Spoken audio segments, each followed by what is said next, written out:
Voices of Hult podcast. You have me, Jonas, and Lidia, your host today. We have two wonderful guests today from two different countries. I'll let them introduce themselves a bit more, but I'm very excited to have you guys on the podcast. And let's get it started. Thank you, guys. Thank you for inviting us. Thank you, Jonas. Thank you, Lidia. Very happy to be in the podcast. I'm Michele. I'm from Italy. I studied my bachelor in economics and management in Ferrara. And then I wanted to follow my ambition, so I decided to come here to the States. What concerning sports hobbies, I was a motocross rider when I was in Italy. I also was playing basketball for 10 years. And actually here in the US, it's kind of amazing the fact that you can see NBA, you can see all these sports, and the entertainment is just on another level. So I have this part from extreme sports, motocross riding, car racing, and then I have the safe side where I read. I'm passionate about finance, I'm passionate about blockchain, innovation and tech. So yeah, that's me. Looking at all your stories on Instagram, you can see that he goes to TD Garden and is super close here, like watching all of those basketball matches. And then like on the other day, like he's going to different events that maybe we can talk about later as well. So it's very, very interesting what you do. What about you, Daniel? Where do you come from? So hi guys, my name is Daniel. I'm from Germany, 23 years old, and I did my bachelor's in Barcelona in business. And I worked for a year in real estate after I finished my degree, and I really just decided to change my career a little bit, come here to the States, and mainly come to Hult because they offer the business analytics program, and I always was interested in data and analytics, finding unique insights, and that's really why I came here to get more insights into this. In my free time, I'm not really much of a basketball player like my friend here. I just play golf. I really like the off time to really slow down my mind. And that's basically it. Actually, this is the first time that, as you can see, like we are 4 people here, 2 hosts and 2 guests, and we chose and we asked precisely to Daniel and Michele to have this episode together, just because they are literally inseparable. Like, but guys, how did you meet? Let's explain that. That was kind of crazy. So one of my biggest concern coming in here was. Who the hell is going to be my roommate? I mean, I knew that I had to share my apartment with someone else, but actually you don't know it until you just come into the apartment, actually. And so are you staying in Hult House, right? I'm staying in Hult House. Shout out to Hult House. And I was super concerned. I was concerned about being with someone that just don't match my energy, and I cannot get along with them. I enter in the apartment, and there's this guy. He goes like, "Hey man, how's it going?" And we went to dinner together, and we started talking about each other's passion, what we do, and we understood from the first moment that we had a lot of in common, like our passion for sports, but mainly for companies, blockchain, finance, and we have a very similar kind of personality, I would say, honestly. Yeah, we you know, when you have that telepathy and you know. So yeah, Hult was really it was a surprise that I could find one person that can be my best friend, like this, with this kind of the probability were so low, I would say. Exactly. I think that, as you said precisely before, like it's very, very difficult to always, you know, it's like a huge question mark. Like you never know who you're gonna have as your roommate, and you're gonna spend a lot of time with that person, and definitely it's gonna change completely like your experience. But thankfully, Hult House made a great job here. Yeah, sure. The pairing was amazing. We clicked from the beginning, I think. From the beginning. I remember I myself was also nervous, and I remember when I was in Hult House, I came before him, and I was checking the group, and he joined, and I was like, someone new joined, and it was Michele, and I already saw him in the group chat. It was super funny, as he said, and we got along. We always play music together in the mornings. We cook together. He cooks for me. We eat together. We really manage our household super well, and I think it's not always the case to be that lucky. I'm really grateful to meet him. Yeah, I'm thankful too. Yeah. Yeah, I mean, it's great that you have similar interests. You mentioned you like cryptocurrency, right? Investing. So that's one thing that, at least for us guys, that's a big thing. That's a thing that a lot of guys just get together and talk about. So do you do any investing of your own? Even girls can do that. Sorry, I apologize for saying that, but No, the fact, the amazing fact in my opinion was that it was not just about that this guy was into cryptocurrencies, because you meet a lot of people, they know something about it, they know maybe what's Bitcoin, how like Ethereum, they know this, but it's very difficult to find someone you can talk a lot with him about this, about the technology, about the use cases, and all there is under the surface of the big bubble of cryptocurrencies and all of the things that you hear mainly like in the media. So with him, I had the incredible opportunity also to improve my knowledge about the topic, because he's super nice with blockchain. He was writing an article about blockchain, and sometimes he teaches me a thing, and I tell him, that I read this, I read that. You should invest in that. You should invest in this. So not financial advice, but that's so nice that there is a cooperation between you guys, and it's just like a teamwork, in a sense. I really like this aspect, but for someone that doesn't know much about blockchain, it could be anyone, but could be interested. How would you explain blockchain?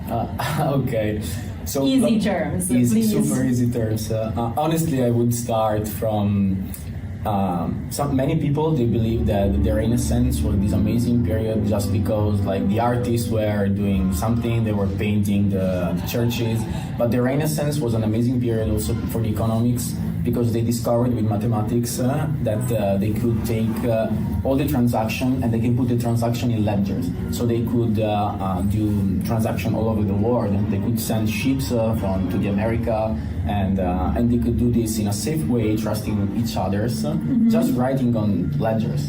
And when something was written on a ledger, everybody could trust that source. I see. So that is the concept that is basically behind blockchain. This thing that nowadays, nobody actually owns his own data. Nobody owns, for example, when you go to the doctor, to the dentist, and you have maybe the recording of the visit, you don't own those data. You don't own everything that is concerning yourself and everything, basically. Blockchain gives you this opportunity, and it was not born, but maybe it can explain it better. It was not literally born with Bitcoin, but Bitcoin was the technology that made blockchain so popular also for transactional cases. Yes, so when Satoshi Nakamoto, probably it's a name that everyone has heard of before. If not, he's basically the inventor of Bitcoin, and he's anonymous. Nobody really knows who it is. And some people regard him as one of the most influential people in our lifetime. It's very debatable, but his contributions certainly changed a lot and opened a whole industry. As we see today, a lot of blockchain startups are rising. Basically, wherever you look, you find someone trying to solve a problem using blockchain. And what they're really doing is they are solving trust. So what Michele already started to talk about, what blockchain really solves is trust. And how do they solve it? They decentralize trust. It's not anymore in one entity's hand to actually manage the transactions, be able to delete something. Everything is decentralized. Everyone that partakes in the network has equal rights, and that's the core value of blockchain technology. And I also think that it has been so successful because it came right after the 2008 crisis. So there was basically no trust in banks, and everybody wanted to kind of know where they were putting their money on, where it was going. And with blockchain, you kind of have this opportunity to see all the journey that your money does. But not only money, I think that one of the best use cases for blockchain is, for example, in supply chains. If you think about food, like you're purchasing like chicken breast, okay, at the supermarket, but you never know like how it got treated, where it came from, like the actual life of that chicken. You know that when you purchase an apple at the supermarket, that apple is 14 months old. Oh well, now I'm gonna look at apples with different eyes. Yeah, they put it in an oxygen-free kind of environment, and the apple just doesn't age. So what blockchain does is you have a transparent journey of basically everything. And if you apply that to all the food and all the supply chains in companies, you kind of can also give the customer, you can empower the customer with information regarding their own stuff. So in my opinion, the use cases of blockchain, we are so early in this technology and we are trying to discover what's after. But I think the future is very bright for a lot of use cases. Interesting. And actually seems that you guys know a lot about this topic. And I'm curious, are you part of any club here in Hult, or is like you developing anything here? Well, there is, to my knowledge, no direct crypto club, but we are part of the trading club here at Hult. And they always organize some events. I believe that just this Friday they were funding people to go to MIT. There was a conference about investment and finance, and some of the members that are in the trading club were also there. We were there, of course. Well, shout out to that club then, and maybe like you can create your own club with the cryptocurrency and the blockchain club, perhaps. Yeah, exactly. Yeah, that would be nice. To add something to what he said about the conferences here in Boston, I would say honestly that coming from Europe, coming from Italy, I mean, there are some cities in Europe where you can actually do a lot of network, where you can go to this university, but I mean, here in Boston is the mecca for studying. I mean, I came in here and you can actually breathe this American dream they talk about, which you always think is something vague or something. You came here, you have MIT, you have Harvard, the best university in the world. You go there and you go to these conferences, you pay something for, like, we're not talking about 1,000, but you pay something. And actually you meet like the best of the best minds in the world. You can network with them, you can talk with the professors. I met the coordinator of the Department of Blockchain of Harvard Business School the other day at MIT.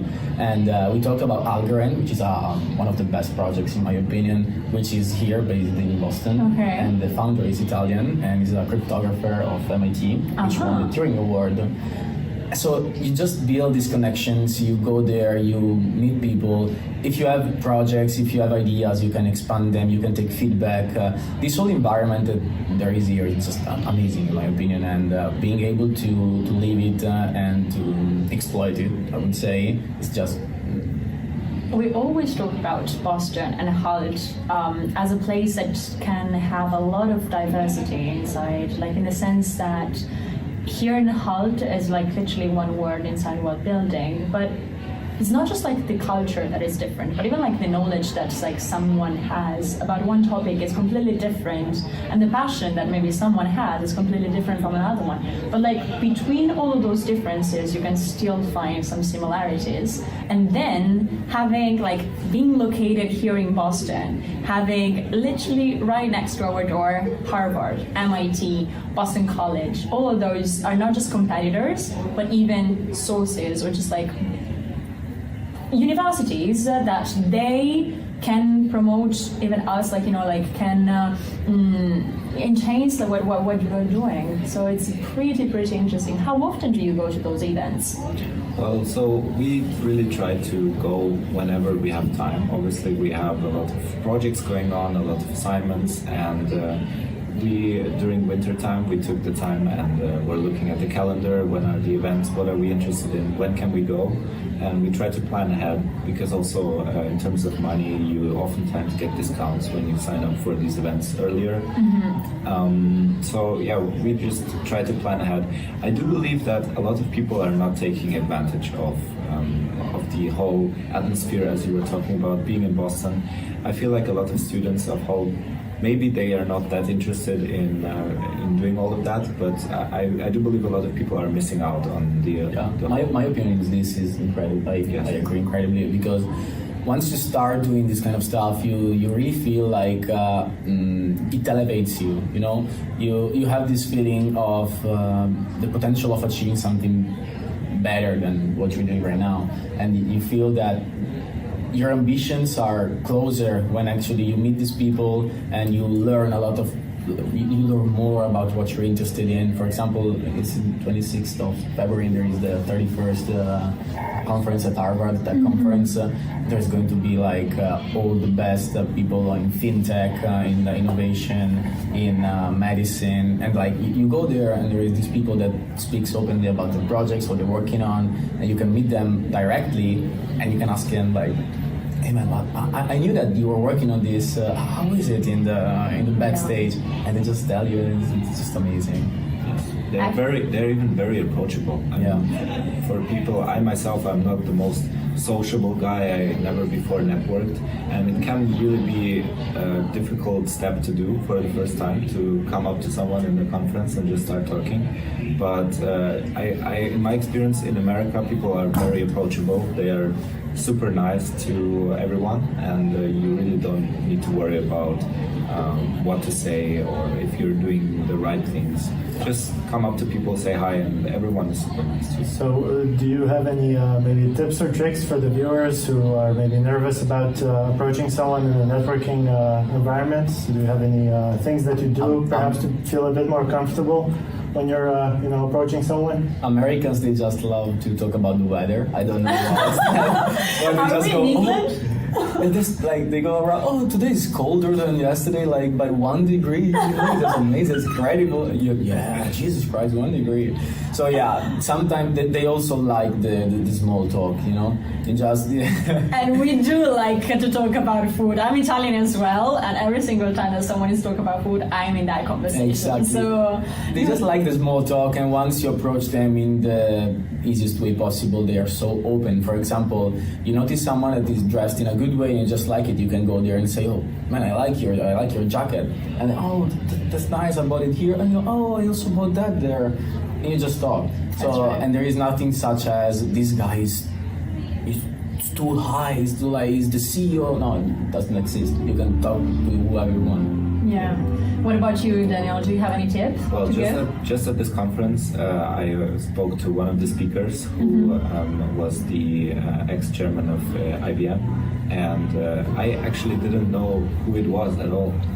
I was sitting in the lobby, and they had a table with water and coffee, and I just sit down, and he was at the table, and I was just like, hey, can I sit down next to him, because he was just sitting on his phone and I didn't really want to interrupt, like if he had a call. And he was like, yeah, sure, make yourself comfortable. And it was so easy to get into a conversation, even though I wouldn't say that we like networked super deeply and I didn't get any crazy insights, but just getting into a conversation at the first time, if I would have known that this is the guy, maybe I would have started to ask some serious questions.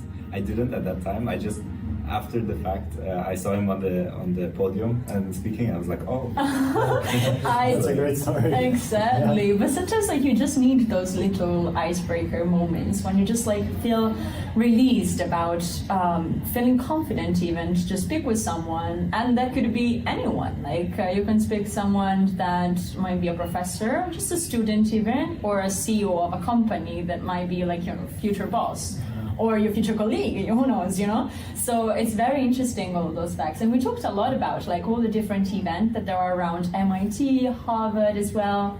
But here in Hult itself, actually, the 16th of this month of February is going to be like an interesting panel. I'm going to sponsorize this. That it's about finance as well. So like all of those ways that, as we were saying, like here in Boston, we can network and even just get to know better, as we have done here today, about one topic. I'm personally studying marketing, not a huge expert of finance, but definitely I will go to that event because it's just here in our school, it's for free, and the people that are going to come are going to be alumni and even professionals that have got a lot of experience in that sector. And just speaking with those kind of people, like just like speaking about that industry, about that sector of the business, you can realize so many things that you did not even know about. And I think that that's even another way of networking, not just like get to know the other person, but even to get to know the industry that might be interested. The fact is that what you learn in school, what you learn at university is never enough. That's my point of view.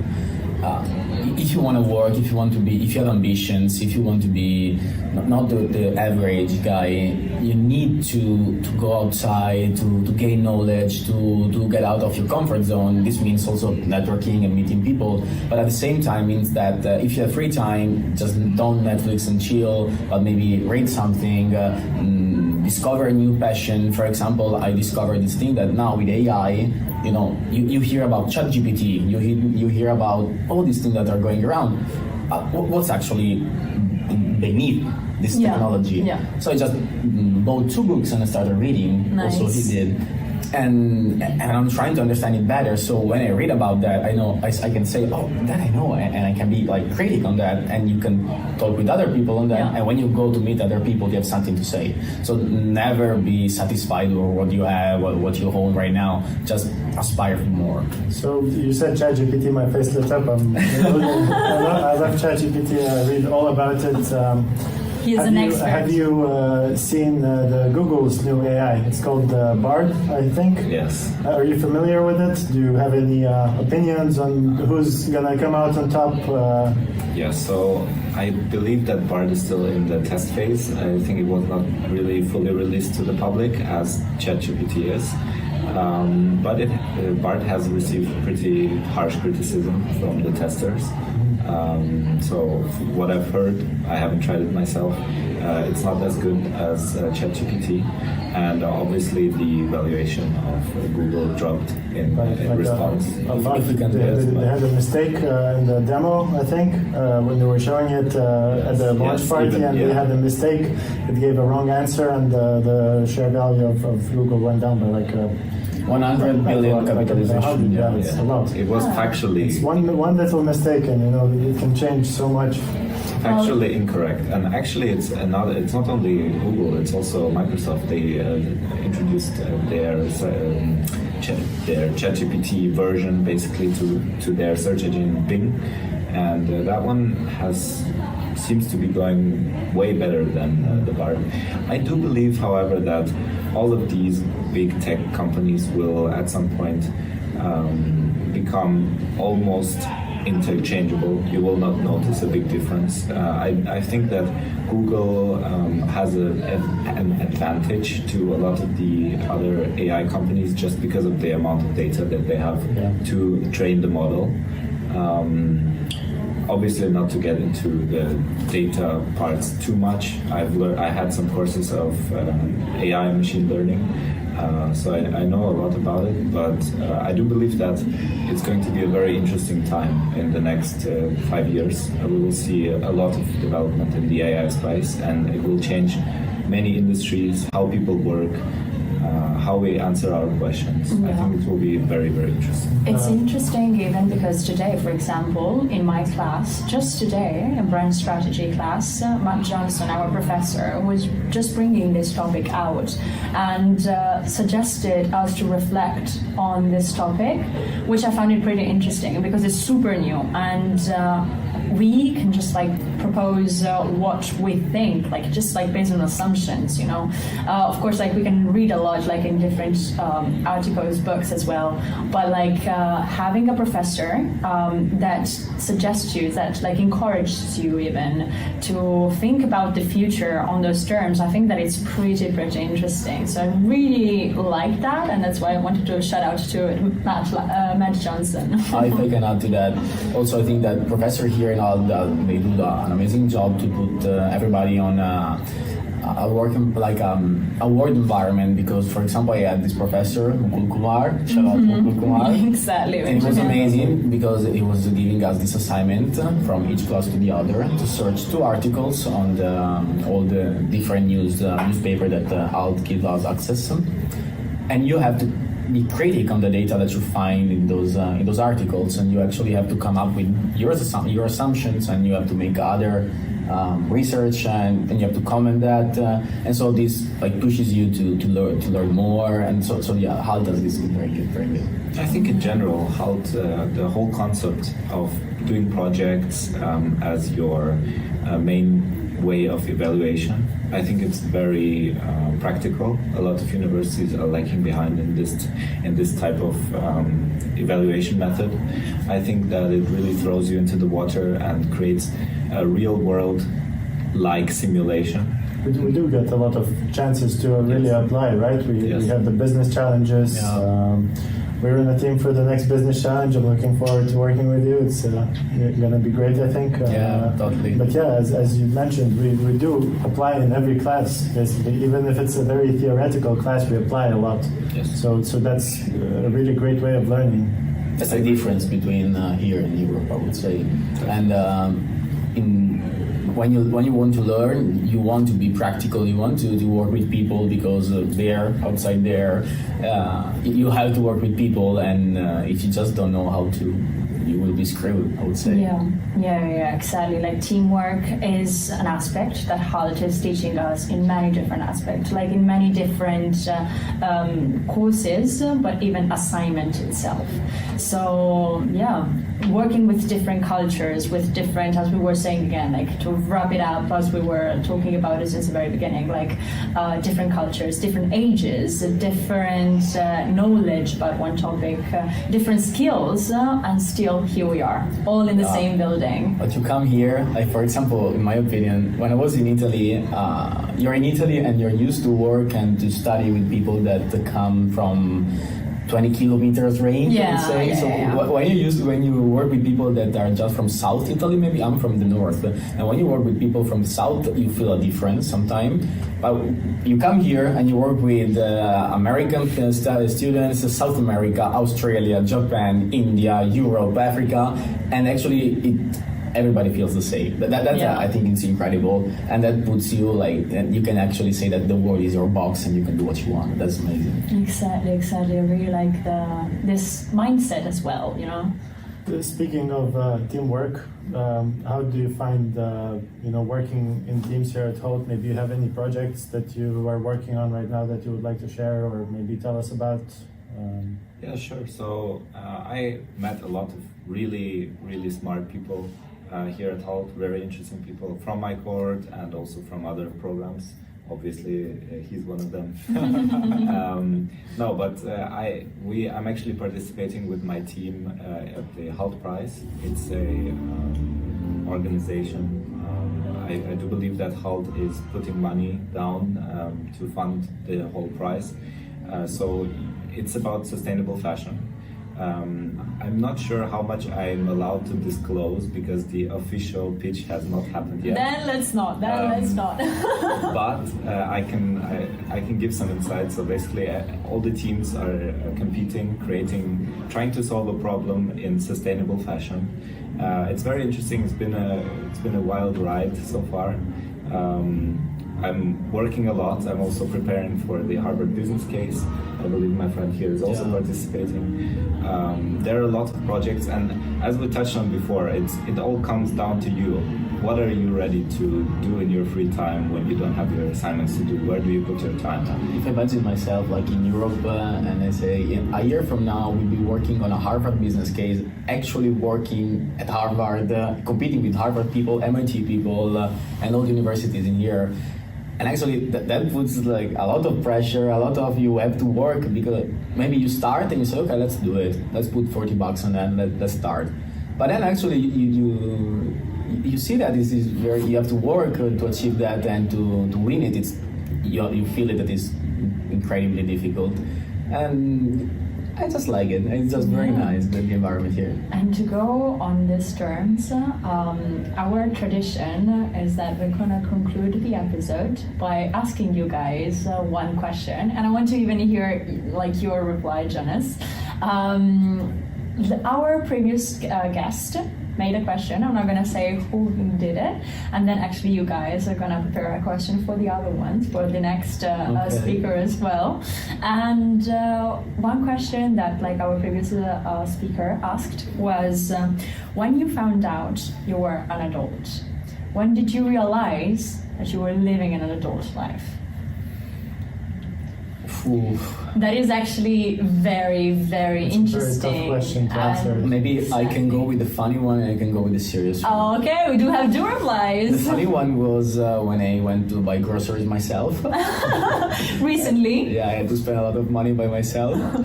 But the other one, I would say, honestly, when you don't want to rest anymore, you feel like that the time of video games, the time of going around and just drinking and enjoying life is kind of done. Not done, but you feel that you're more driven when you are around books, when you're around smart people, when you're working on something, where you appreciate that you go to bed late because you're working and you have to wake up early because you're working. That in those days when I started doing that, I really said I'm not a teenager anymore, and now I'm an adult. And also now that you basically after the masters you have to find a job and you understand that the study's done, your childhood is done, and Yeah, I couldn't agree more. I think that just shows again how much we are on the same wavelength. I feel like ever since I came here, I made myself a promise that I'm going to really focus on myself, work hard, take the opportunity that I'm here in the US. And we actually, credits to one of our tutoring teachers, he said, as an international student here in America, you need to work twice as hard. And I couldn't agree more. And I really took that to my heart.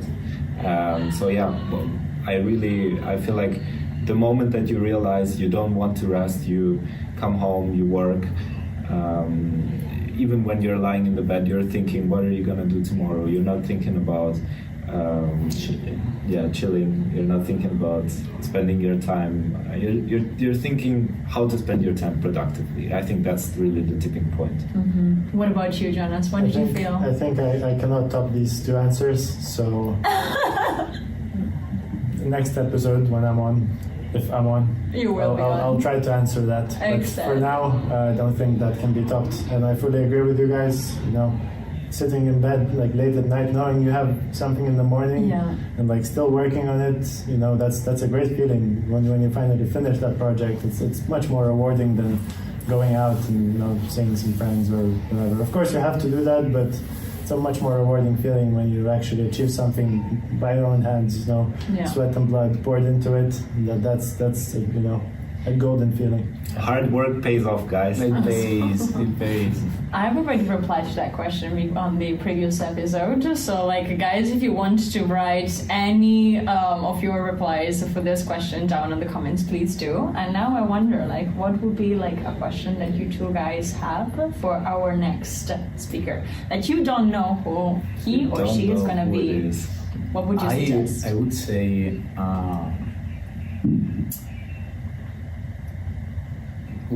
Will you do and what will you do to put yourself out of the comfort zone in the next 5 days? Okay, that's Great very question. practical. Wow. And has to be bold and you have to do it then. The guy that is going, or the girl that is going to answer this has to do it. Okay, and it's a that's challenge, guys. It's a challenge. I like it. I like it. Do you agree, Daniel? I totally agree, and I want a video. Don't dive in the Charles River, please. But Don't do anything irresponsible. But not financial advice.